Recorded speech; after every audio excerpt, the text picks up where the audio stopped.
Download करें जनमत Haryana app.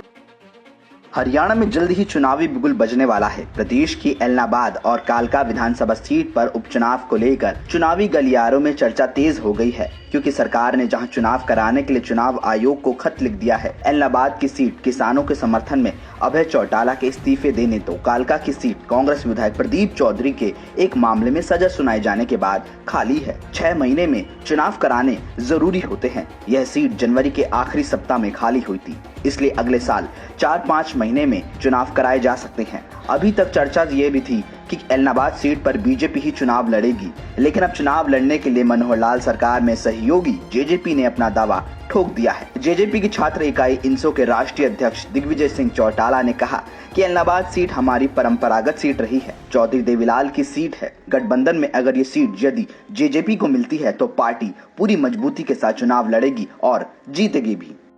जी, Ellenabad seat Chaudhary Devilal ji की गृह क्षेत्र की सीट है। ये पार्टी तो उन्हीं के उस पे बनी है, तो क्यों नहीं हम दावा क्यों नहीं करेंगे? दावा भी करेंगे, गठबंधन में लड़ेंगे, उस सीट को जीतेंगे।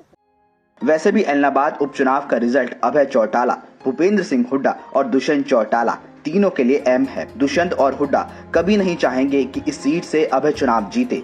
दोनों इस सीट पर अभय को हराने के लिए खूब जोर लगाएंगे, क्योंकि अगर इस सीट से अभय हार जाते हैं तो उनकी पूरी राजनीति खत्म हो जाएगी, जबकि जीतने की सूरत में वो हुड्डा और दुष्यंत के लिए बड़ा खतरा साबित हो सकते हैं। दूसरी तरफ कालका विधानसभा सीट पर बीजेपी और कांग्रेस के बीच सीधा मुकाबला माना जा रहा है। कालका सीट पर जीत हार बीजेपी के लिए अहम तो है ही, लेकिन कांग्रेस प्रदेश अध्यक्ष कुमारी सैलजा के लिए भी काफी अहम है। कालका विधानसभा उनके लोकसभा क्षेत्र अंबाला का हिस्सा है। हाल ही में हुए अंबाला और पंचकुला मेयर चुनाव में कांग्रेस के उम्मीदवारों को हार का सामना करना पड़ा है। अगर कांग्रेस कालका भी हार जाती है तो वो सैलजा के लिए बहुत बड़ा झटका होगा। वहीं बीजेपी ने हाल ही में पंचकुला से मेयर का चुनाव जीता है। अगर बीजेपी कालका से जीत जाती है तो उसकी विधानसभा में सीटें 40 से बढ़कर 41 हो जाएंगी। अब देखना यह है कि दोनों सीट पर कब उपचुनाव होता है और क्या बीजेपी एलनाबाद से जेजेपी को मौका देती है या नहीं। ब्यूरो रिपोर्ट, जनमत हरियाणा।